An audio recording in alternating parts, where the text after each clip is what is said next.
Welcome to the Pokemon Interregional Tour. 10 destinations, 10 challenges, 10 ways to play. I'm Noel, and I'm going to be showing you around this new concept that I hope you enjoy and have fun in. I've worked really hard on this, and I just want this to be a very enjoyable event for everybody. So I do hope that you consider joining and having some fun with all of us here in the FnF server. If you haven't joined the FnF server, a link will be in the video description, so please do join.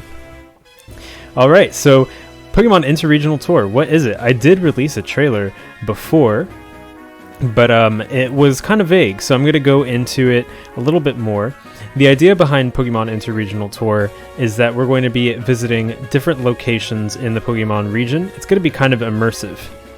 So there will be a little story, but bare bones, we are going to visit the 10 different locations. In every different location, we will battle in a different format. And so if you're familiar with Draft League, it's kind of like that, where you do a battle a week in a different format.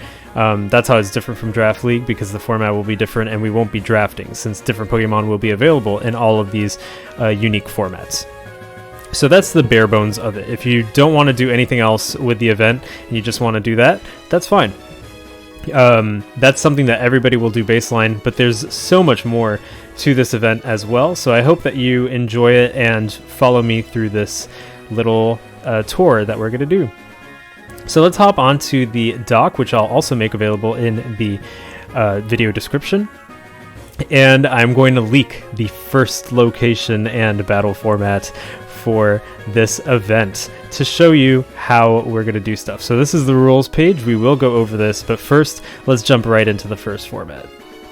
So we're going straight to the Battle Frontier with Scientist Athena, and you may have guessed that this was returning, but we are going to be doing Battle Factory in week number 1.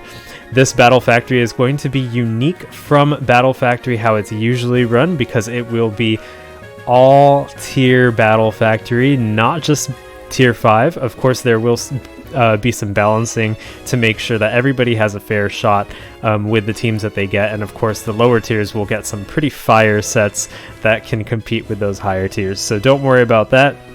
That's gonna be really fun. I spent so long making all those banks for you guys, so I really hope you enjoy this one. I figured it'd be a good first week format because you don't have to team build at all, and it's really easy and fast to do, so you could get kind of into the swing of things. So speaking of the swing of things, let's take a look. So in every location, you'll notice that you have a different format. Here, you're going to have a resource like a sample sheet, which you could check out if you would like to. Remember, this will be available in the video description down below. And each place has its own separate leaderboard for the Pokemon and the trainers. The reason being is because one battle is actually not the only amount that you're limited to in every place. Indeed, each place will be its own kind of mini bracket, think of it. So I'll help illustrate this. In round 1, which is the default round that everybody is going to be participating in, let's say there's 40 people. 40 people will play, 20 will win, 20 will lose. You could continue battling.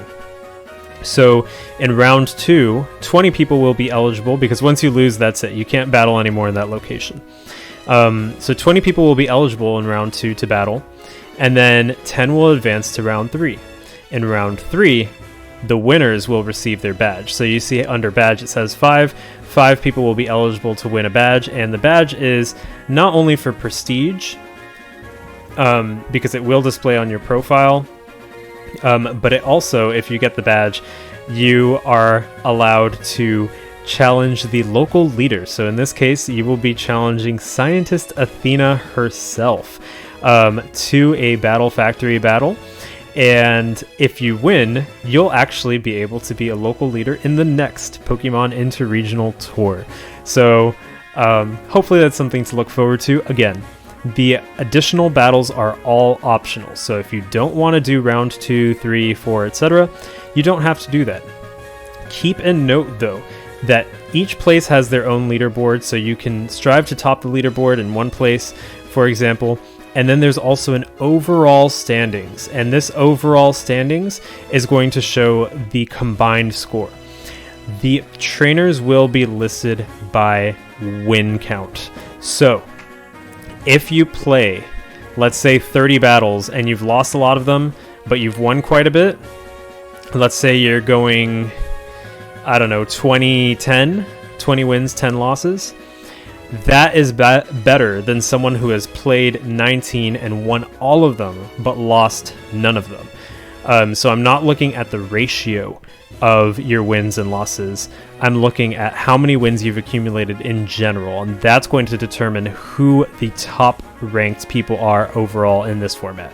So there is an incentive to battle. You can add wins to your score, and losses won't really hurt you that much. They will hit the differential, but it's much more worth it to try and just go for those wins. Additionally, draft building can be pretty intense because you know the specifics, but this is going to be more general formats where the building's easier, so hopefully that allows people to build teams quicker, do their battles with less stress, and also some of these formats are pretty clowny, so just have some fun with it. So let's go back to the Battle Frontier. So that is just an illustration of how this goes. Every week you can battle until you lose, or until you beat the local leader, or challenge the local leader rather. Badges will also be interesting to have because not only are they a sign of prowess in a particular place, but they will be weighed before differential in terms of scoring. So if you have a really bad differential but you manage to score a badge and you're tied, and the person who you're facing to get into playoffs, let's say in seed 8, doesn't have that badge, you could get a leg up even if you have a worse differential. So keep that in mind too.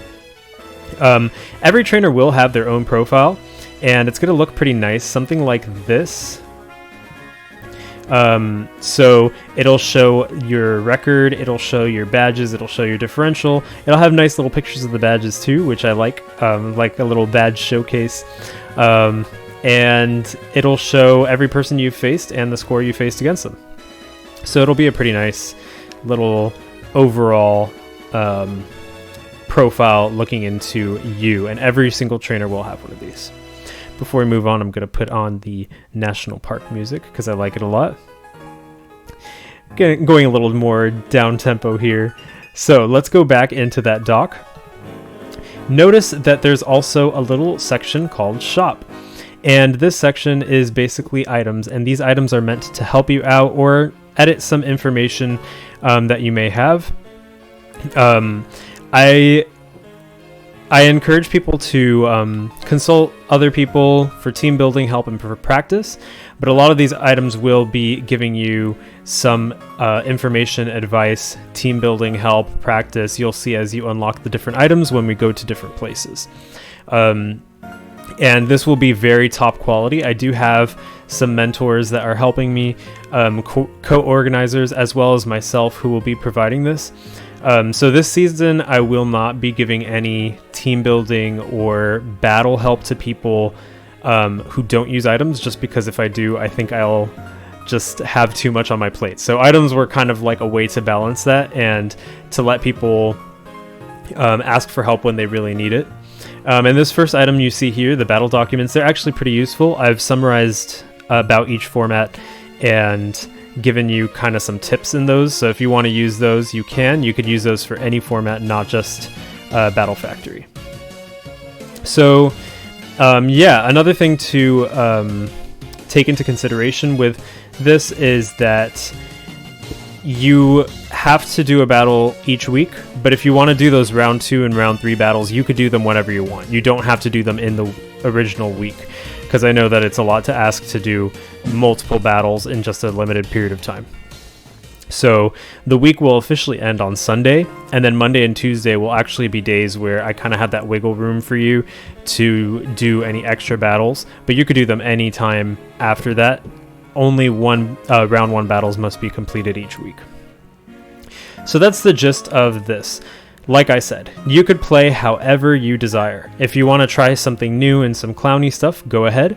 If you want to play just to have new experiences and fun time with friends, go ahead. If you want to play to be the best and play to win as much as possible, go ahead. This is just very customizable to you and how you want to play. So I do hope you enjoy it. And the final 8 will make it into playoffs. So these 8 on the overall standings, you don't see anyone yet, but they will make it into playoffs, and playoffs will be invitational, so you don't have to join if you don't want to, but it will be a double elimination draft style. So that will be really interesting, and it'll be a little bit more competitive than the others.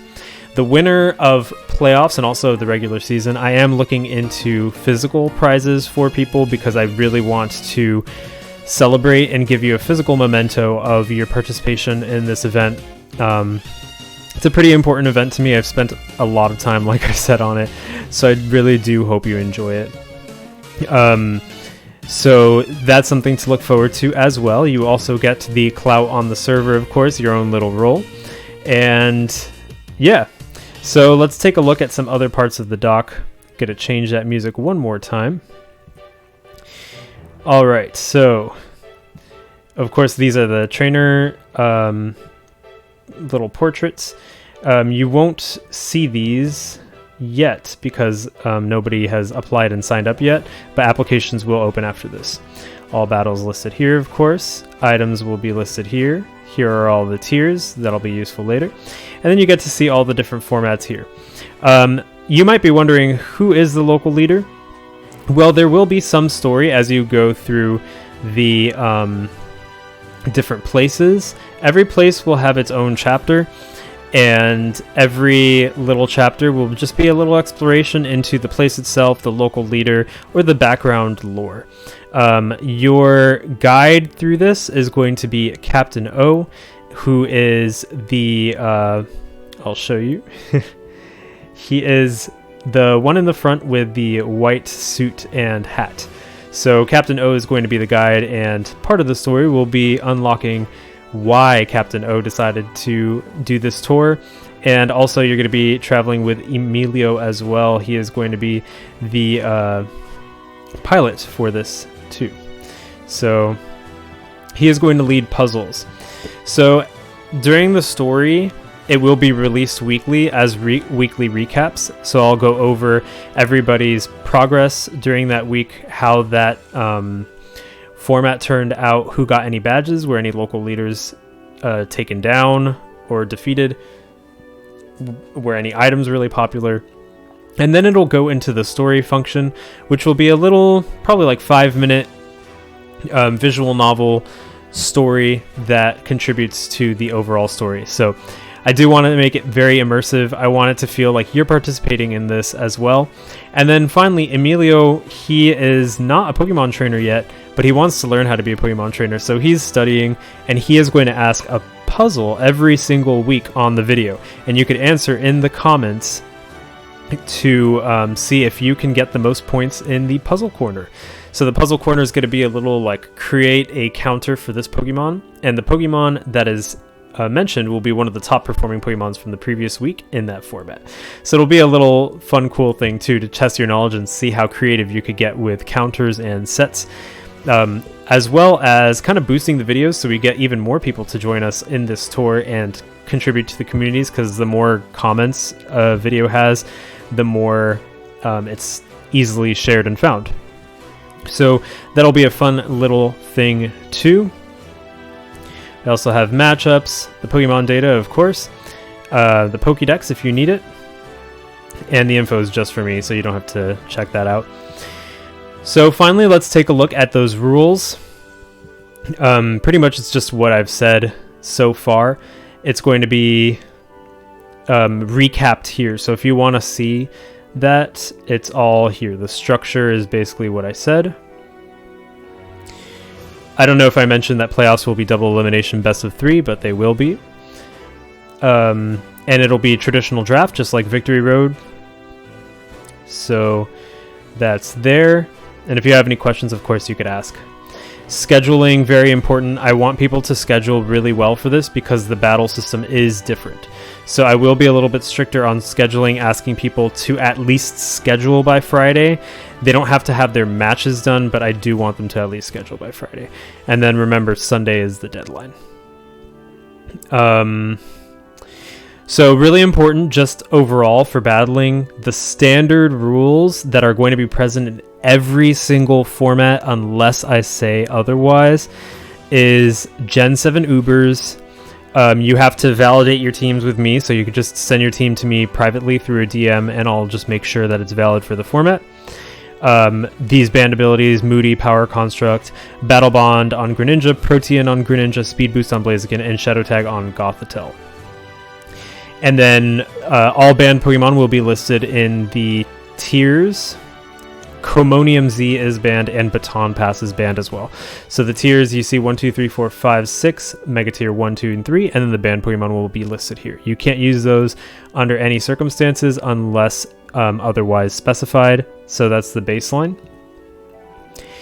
And then for battling, you have the battle rules here: 6 level 100 Pokemon.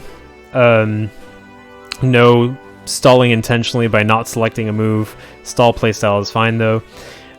Battle timer, keep it on or off however you like. Just try to be courteous to the other person. Stay in the room if someone disconnects. Once you enter a battle, you can't leave and be like, oh, whoops, I forgot something, because you have info already and you could make edits to your team. So make sure that your team is ready before you go in. Have spectators allowed, and remember to save that replay because it won't be valid if you don't have the replay.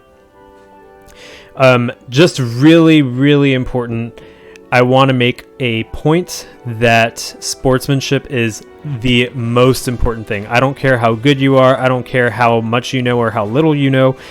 You always, always, always should be respecting the people on the server. This is a community building event. I want this to be fun and friendly for everyone, in line with the server name, of course. So don't taunt people in chat. Please don't insult people. Be courteous. Don't tell people that they suck or that, I don't know, whatever. Don't sling around slurs and things like that. Don't coach other people during a match. Don't forfeit. Do not forfeit. It messes up scores. Do not forfeit. Play a match to the end. Even if it looks hopeless, play it to the end. Don't throw your matches. Don't shit talk in chat. Just be courteous to the other person. If you're a spectator, try not to root for someone.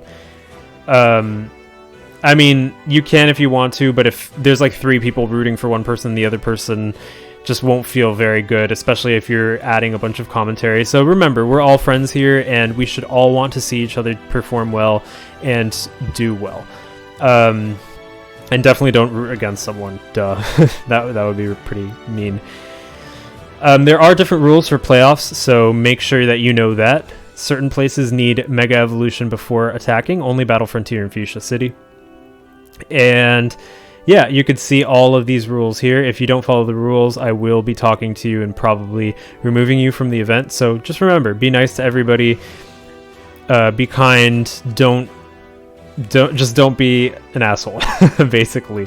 I very much value good sportsmanship.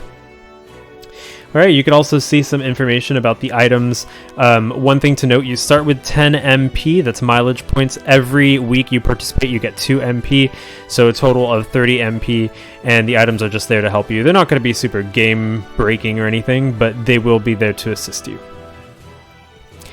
Oh yeah, don't leak information if you found something out about someone else, like their sets or what strategies they intend to use. And then we will be using ROM for some of these battles, so make sure you're familiar with that. rom.psim.us,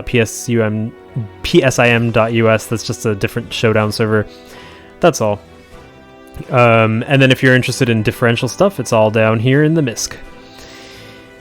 One other thing, I am capping the participants to 50. I think I could accept a little bit more than 50, but 50 is going to be good for a first season, so plenty of room to join. And people can join mid-season. So if we get new people, they can join mid-season. I want this to be a big, fun, great event for everybody. And I really do hope you consider applying, joining, and doing your best. And like I said, this is a customizable event, so you could play however you like. If you want to be the best and use what you think is most optimal, go for it. If you want to try to use a bunch of new stuff that you've never tried before, go for it. If you want to focus on the story stuff and the items and just take in everything in this, go for it. If you want to just baseline do your one battle and then call it a week and not do anything else, go for it. It's just a customizable event that you could enjoy to the level that you want, but I will be putting everything into this to make sure that you can have a good experience and trying my best so that we could all learn, grow together, and make a fun community through the Pokemon Interregional Tour.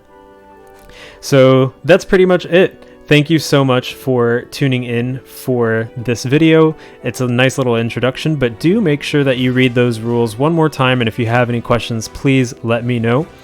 And yeah, that's pretty much it. So thank you once again, and I will be opening applications now. The start date, that's right, the start date is going to be Wednesday the 16th of June. So just a little around 2 weeks away from this video. So build that hype, and I hope that you enjoy this event. I hope to see you participate, and I hope you try your best, and who knows, you might come out on top in the Interregional Tour.